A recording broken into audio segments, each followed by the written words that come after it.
नमस्ते दोस्तों। दर्शन डेकोड पर आपका बहुत बहुत स्वागत है। यहां हम मिलकर भारतीय दर्शन की गहरी बातों को एकदम आसान भाषा में समझने की कोशिश करते हैं। आज हम जिस विषय पर बात करने जा रहे हैं वो हमारे भारतीय विचारों का एक बहुत खास और महत्वपूर्ण हिस्सा है। इसे उत्तर मीमांसा कहते हैं और ज्यादातर लोग इसे वेदांत के नाम से जानते हैं। अक्सर लोग पूछते हैं कि क्या ये मीमांसा ही वेदांत है? तो हाँ दोस्तों, बिल्कुल। असल में मीमांसा दर्शन एक बहुत बड़ी परंपरा है जो वेदों की बातों को समझने पर आधारित है। इस मीमांसा के दो हिस्से हैं। पहला है पूर्व मीमांसा, जिसमें वेदों के शुरुआती हिस्सों की बात होती है, जो कर्मकांड, पूजा पाठ और कर्तव्यों के बारे में है। और दूसरा हिस्सा है उत्तर मीमांसा, जिसमें वेदों के आखिरी हिस्से यानी उपनिषदों की बात होती है। और इसी उत्तर मीमांसा को ही हम वेदांत दर्शन के नाम से जानते हैं।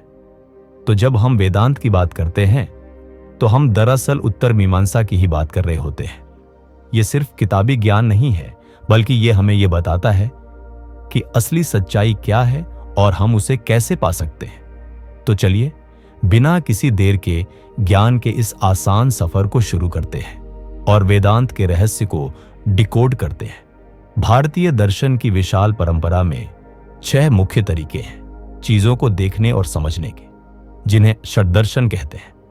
उत्तर मीमांसा उन्हीं में से एक है और इसे वेदांत दर्शन भी कहा जाता है, जैसा कि हमने अभी समझा। वेदांत का मतलब है वेदों का आखिरी हिस्सा या वेदों का सबसे ऊंचा ज्ञान। हमारे वेद बहुत बड़े हैं और उनमें अलग अलग बातें लिखी हैं। वेदों का आखिरी हिस्सा उपनिषद कहलाता है और वेदांत दर्शन इन्हीं उपनिषदों की बातों पर टिका हुआ है। जहां वेदों के शुरुआती हिस्सों में पूजा पाठ, यज्ञ और कर्म कांडों का विधान है, वहीं उपनिषदों में ज्ञान की बातें हैं। यह बताया गया है कि असली दुनिया क्या है, हम कौन हैं और भगवान कौन है। तो जहां पूर्व मीमांसा, जो मीमांसा का पहला हिस्सा माना जाता है, हमें बताता है कि हमें क्या करना चाहिए, जैसे कौन सा कर्म करना चाहिए, वहीं उत्तर मीमांसा यानी वेदांत हमें बताता है कि सच क्या है, असली ज्ञान क्या है। पूर्व मीमांसा और उत्तर मीमांसा को कई बार एक ही बड़े विचार के 2 हिस्से माना जाता है। ऐसा सोचा जाता है कि पहले हमें पूर्व मीमांसा के अनुसार अच्छे कर्म करने चाहिए, पूजा पाठ करना चाहिए, ताकि हमारा मन साफ हो जाए। जब मन साफ हो जाता है तभी हम उत्तर मीमांसा के गहरे ज्ञान को समझ पाते हैं। जैसे अगर बर्तन गंदा हो तो उसमें साफ पानी नहीं रख सकते, वैसे ही अगर मन साफ ना हो तो उसमें ज्ञान नहीं ठहरता। तो इस तरह पूर्व मीमांसा मन को तैयार करता है और उत्तर मीमांसा उस तैयार मन को परम ज्ञान देता है। दोनों का मकसद अलग अलग होते हुए भी एक तरह से वे एक दूसरे के लिए जरूरी है। उत्तर मीमांसा का सबसे बड़ा मकसद है मोक्ष पाना, जो असली ज्ञान से ही मिलता है। वेदांत दर्शन की बातों को समझने के लिए 3 खास किताबें हैं जिन्हें बहुत जरूरी माना जाता है। इन्हें प्रस्थानत्रयी कहते हैं, जिसका मतलब है ज्ञान की यात्रा के 3 पड़ाव या 3 मुख्य ग्रंथ। पहली किताब है उपनिषद, जो वेदों का ही हिस्सा है और श्रुति होने के कारण श्रुति प्रस्थान कहलाते हैं। इनमें गुरु और शिष्य के बीच बातचीत के रूप में परम सत्य की बातें बताई गई हैं। ये वेदांत के लिए परम प्रमाण है। दूसरी महत्वपूर्ण ग्रंथ है ब्रह्म सूत्र, जिसकी रचना महर्षि बादरायण ने की मानी जाती है। यह ग्रंथ उपनिषदों के बिखरे हुए विचारों को अत्यंत संक्षिप्त सूत्रों में पिरोता है, उन्हें व्यवस्थित करता है और उनमें पाए जाने वाले संभावित विरोधाभासों का समाधान प्रस्तुत करता है। ये तर्क और सही विचार पर आधारित है, इसलिए इसे न्याय प्रस्थान कहते हैं। लेकिन ब्रह्मसूत्र खुद इतना छोटा और गहरा है कि बिना किसी की मदद या किसी संत की लिखी हुई व्याख्या, जिसे टीका कहते हैं, कि इसे समझना बहुत मुश्किल होता है। इन्हीं अलग अलग व्याख्याओं से वेदांत के अलग अलग रास्ते बने। प्रस्थानत्रयी का तीसरा ग्रंथ है श्रीमद् भगवद गीता। यह महाभारत का एक हिस्सा है, जहां भगवान कृष्ण ने अर्जुन को युद्ध के मैदान में बहुत गहरा ज्ञान दिया था। गीता उपनिषदों और ब्रह्म सूत्र की बातों को व्यावहारिक रूप में समझाया गया है कि उन्हें जीवन में कैसे उतारें।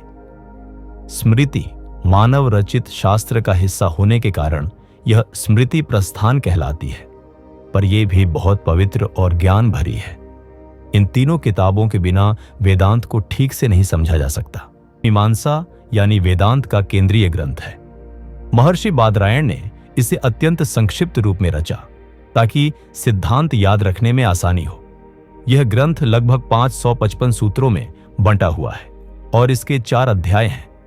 पहले अध्याय समन्वय अध्याय में यह बताया गया है कि उपनिषद जो कुछ भी कहते हैं उसका मतलब सिर्फ एक ही है, और वो है ब्रह्म के बारे में बताना, भले ही उनके कहने का तरीका अलग अलग लगे।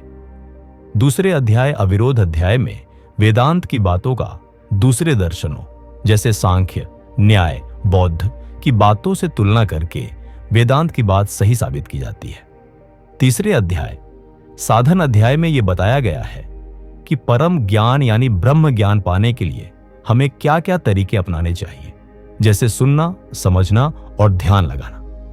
और चौथे अध्याय फल अध्याय में यह बताया गया है कि जब हमें ब्रह्म ज्ञान मिल जाता है तो क्या होता है, मोक्ष क्या है, और मोक्ष मिलने के बाद हमें कैसा आनंद मिलता है।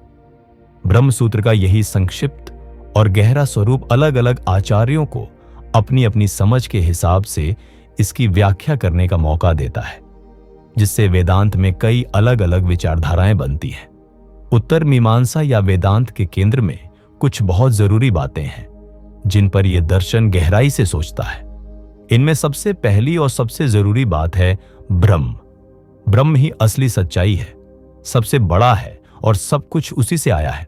सोचिए, जैसे मिट्टी से बहुत सारे बर्तन बनते हैं, घड़ा, कटोरी, सुराही, लेकिन उन सब का मूल वो मिट्टी ही है। वैसे ही ये सारा ब्रह्मांड, हम सब कुछ उसी ब्रह्म से आया है।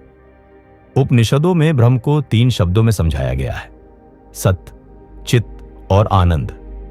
सत मतलब जो हमेशा है, कभी खत्म नहीं होता।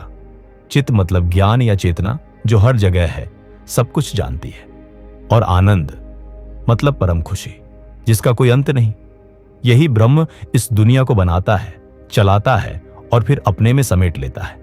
वेदांत में ब्रह्म के 2 रूप मानते हैं ताकि उसे समझा जा सके। एक है निर्गुण ब्रह्म जो गुणों से परे है। इसका कोई आकार नहीं, कोई रंग नहीं, कोई नाम नहीं। ये इतना विशाल है कि हम अपने मन या शब्दों से उसे पूरी तरह बता नहीं सकते। यह ब्रह्म का शुद्ध और असीम रूप है। दूसरा रूप है सगुण ब्रह्म, जिसे हम ईश्वर या भगवान कहते हैं। यह वही परम सत्ता है, लेकिन जब हम उसे दुनिया बनाने वाले के रूप में देखते हैं या जब हम उसकी पूजा करते हैं तो हम उसे गुणों वाला मानते हैं। सगुण ब्रह्म वो है जो सब कुछ जानता है, सब कुछ कर सकता है, जो दयालु है, जो भक्तों की सुनता है। भक्ति और पूजा के लिए हम सगुण ब्रह्म पर ध्यान लगाते हैं। वेदांत के अलग अलग स्कूल इन दोनों रूपों को थोड़ा अलग समझते हैं। दूसरी जरूरी बात है आत्मा या जीव। ये हम हैं, हमारी अपनी चेतना जो हमें महसूस कराती है कि मैं हूं। वेदांत में सबसे बड़ा सवाल यही है कि ये आत्मा क्या है और इसका उस परम ब्रह्म से क्या रिश्ता है। क्या मैं आत्मा उस बड़े ब्रह्म से बिल्कुल अलग हूं? क्या मैं उसका एक छोटा सा टुकड़ा हूं, जैसे सागर की एक बूंद? या क्या मैं असल में वही ब्रह्म हूं, लेकिन मुझे किसी धोखे के कारण लगता है कि मैं अलग हूं? ये सवाल ही वेदांत के अलग अलग संप्रदायों को जन्म देते हैं। आत्मा को हमेशा रहने वाला माना जाता है।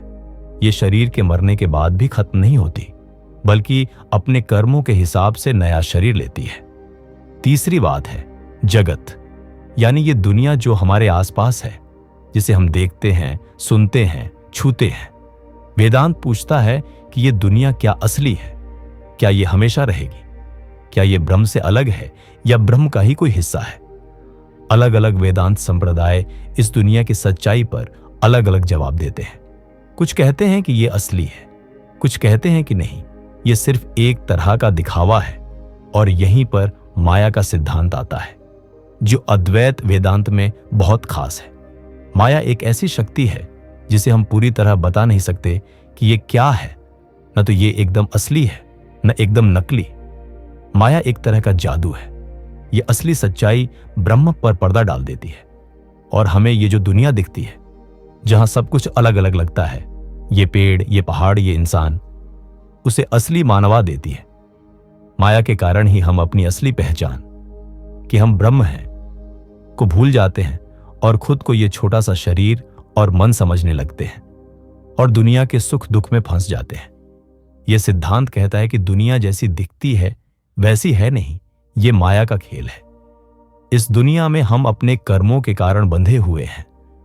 कर्म का नियम कहता है कि हम जैसा काम करते हैं वैसा फल मिलता है, और ये कर्मों का हिसाब ही हमें बार बार जन्म लेने और मरने के चक्र में डालता रहता है। इसी चक्र को संसार कहते हैं। हम तब तक इस संसार के चक्कर में घूमते रहते हैं जब तक हम अज्ञान को दूर करके अपनी असली सच्चाई को जान नहीं लेते, और यही हमें वेदांत के सबसे बड़े लक्ष्य तक ले जाता है, मोक्ष या मुक्ति। मोक्ष का मतलब है इस जन्म मृत्यु के चक्र से, सारे दुखों से और सारे बंधनों से पूरी तरह आजाद हो जाना। मोक्ष तब मिलता है जब हम अज्ञान को हटाकर असली सच्चाई को जान लेते हैं, यानी हमें ब्रह्म ज्ञान हो जाता है। मोक्ष में हमें परम स्वतंत्रता और आनंद मिलता है।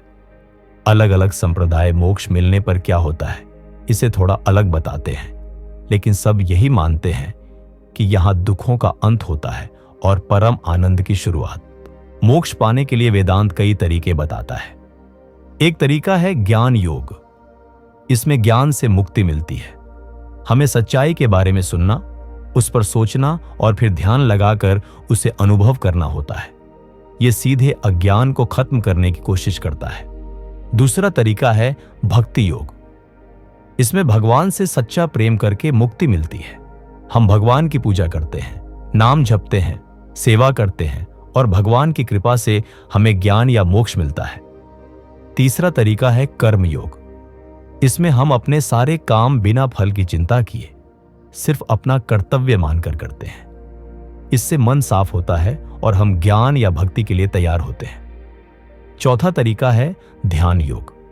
इसमें हम मन को एकाग्र करके ब्रह्म या भगवान में लगाते हैं, जिससे हमें सच्चाई का अनुभव होता है। अलग अलग संप्रदाय इन तरीकों में से किसी एक को ज्यादा जरूरी मानते हैं। अब जैसा कि हमने समझा, ब्रह्म सूत्र की अलग अलग व्याख्याओं से वेदांत में कई अलग अलग विचारधाराएं बनी। इनमें जो सबसे मुख्य तीन हैं वे हैं अद्वैत, विशिष्टाद्वैत और द्वैत। सबसे पहले अद्वैत वेदांत की बात। इसके मुख्य संत थे आदि शंकराचार्य जी। अद्वैत का मतलब है सिर्फ एक। अद्वैत कहता है कि सिर्फ ब्रह्म ही असली है। ये दुनिया और हम जीव असल में ब्रह्म से अलग नहीं है। जीव असल में ब्रह्म ही है, बस उसे अज्ञान से लगता है कि वो अलग है। ये दुनिया माया का खेल है, असली नहीं है। मोक्ष ज्ञान से मिलता है, जब हमें पता चलता है कि हम ब्रह्म ही हैं। दूसरा है विशिष्टाद्वैत वेदांत। इसके मुख्य संत थे रामानुजाचार्य जी। विशिष्टाद्वैत मतलब खास तरीके से एक। रामानुज जी कहते हैं कि ब्रह्म ही सबसे बड़ा है, पर जीव, हम और ये दुनिया भी असली है, और ये ब्रह्म से ऐसे जुड़ा है जैसे शरीर आत्मा से। जीव ब्रह्म का हिस्सा है, उससे अलग नहीं हो सकता, पर वो खुद ब्रह्म नहीं है। रामानुज जी भगवान नारायण को गुणों वाला मानते थे और भक्ति को मोक्ष का मुख्य रास्ता बताते थे। मोक्ष में जीव भगवान के पास उनके धाम में रहता है और उनकी सेवा करता है, पर वो भगवान से अलग ही रहता है। तीसरा है द्वैत वेदांत। इसके संत थे माधवाचार्य जी। द्वैत मतलब दो। माधवाचार्य जी मानते थे कि भगवान, विष्णु, जीव, हम और ये दुनिया, ये तीनों हमेशा से हैं और हमेशा एक दूसरे से बिल्कुल अलग रहेंगे। उनके लिए ये दुनिया, हम और भगवान सब एकदम अलग अलग चीजें हैं। वो 5 तरह के भेदों की बात करते थे। भगवान जीव का भेद, भगवान दुनिया का भेद, जीव दुनिया का भेद, एक जीव दूसरे जीव का भेद, एक चीज दूसरी चीज का भेद। उनके लिए भक्ति ही मोक्ष का मुख्य रास्ता है। मोक्ष में हम भगवान के पास उनके धाम में जाते हैं और उनकी सेवा करते हैं, पर हम कभी भी भगवान के बराबर नहीं हो सकते। ये तो थे वेदांत के 3 मुख्य रास्ते, जो ब्रह्म सूत्र की अलग अलग समझ से बने। इनके अलावा भी कुछ और रास्ते हैं जो इसी परंपरा का हिस्सा है। वेदांत की ये सारी बातें सिर्फ पुरानी कहानियां नहीं हैं, इनका आज भी हमारे जीवन में बहुत मायने है। ये हमें सिखाता है कि हमें अपने अंदर की सच्चाई को जानना चाहिए। ये बताता है कि दुख क्यों होते हैं और उनसे कैसे हमेशा के लिए आजाद हो सकते हैं। यह हमें बताता है कि सच्ची खुशी और शांति बाहर नहीं, हमारे अंदर ही है। यह हमें दूसरों से प्यार करना सिखाता है, क्योंकि हम सब एक ही परम सत्ता का हिस्सा हैं। ये मन को शांत रखने और सही सोचने के तरीके भी बताता है, जो आज के तेज भागते जीवन में बहुत काम आता है। जब वैज्ञानिक चेतना और ब्रह्मांड के रहस्य जानने की कोशिश कर रहे हैं, तब वेदांत के पुराने विचार उन्हें नए रास्ते दिखा रहे हैं। कुल मिलाकर वेदांत हमें जीवन के सबसे बड़े लक्ष्य, मोक्ष यानी परम स्वतंत्रता और आनंद तक पहुंचने का रास्ता दिखाता है। यह हमें बताता है कि सच्चाई हमारे अंदर ही छिपी है और उसे पाने के लिए हमें अपने भीतर देखना होगा। तो दोस्तों, ये थी उत्तर मीमांसा यानी वेदांत दर्शन पर हमारी आज की एकदम आसान भाषा में चर्चा। हमने देखा कि ये क्या है, किन किताबों पर आधारित है, इसकी मुख्य बातें क्या हैं और अलग अलग गुरुओं ने इसे कैसे समझाया है। उम्मीद है कि ज्ञान की यह यात्रा आपको अच्छी लगी होगी और वेदांत की कुछ बातें आपकी समझ में आई होंगी। अगर आपको हमारा काम पसंद आ रहा है और आप दर्शन डिकोड को सपोर्ट करना चाहते हैं ताकि हम ऐसे ही और भी ज्ञानवर्धक वीडियो बनाते रहें, तो आप सुपर थैंक्स का इस्तेमाल कर सकते हैं। ये आपको वीडियो के नीचे लाइक और शेयर बटन के पास दिखेगा। आप इस छोटे से फीचर से हमें आर्थिक मदद कर सकते हैं और अपना प्रोत्साहन दिखा सकते हैं। अगर आपको ये ऑप्शन ढूंढने में कोई दिक्कत आए तो चिंता मत कीजिए। हमने कमेंट सेक्शन में भी बताया है कि सुपर थैंक्स कैसे काम करता है और आप इसे कैसे इस्तेमाल कर सकते हैं। आपका छोटा सा सहयोग भी हमारे लिए बहुत बड़ा हौसला है। हमारे साथ बने रहने के लिए आपका दिल से शुक्रिया। अगर आपके मन में कोई सवाल है या आप चाहते हैं कि हम भारतीय दर्शन के किसी और पहलू को ऐसे ही आसान भाषा में समझाएं, तो नीचे कमेंट्स में जरूर लिखिएगा। आपके विचार हमारे लिए बहुत मायने रखते हैं। इस वीडियो को लाइक करें, अपने दोस्तों और परिवार वालों के साथ शेयर करें ताकि वो भी इस ज्ञान को समझ सकें। और हां, चैनल को सब्सक्राइब करना बिल्कुल मत भूलिएगा ताकि आप हमारे आने वाले और भी ज्ञान भरे एपिसोड्स को देख सकें। हम बहुत जल्द फिर मिलेंगे दर्शन के किसी नए रहस्य को एक साथ डिकोड करने के लिए। तब तक के लिए खुश रहिए, सीखते रहिए और अपने अंदर की रोशनी को जगाते रहिए। नमस्ते।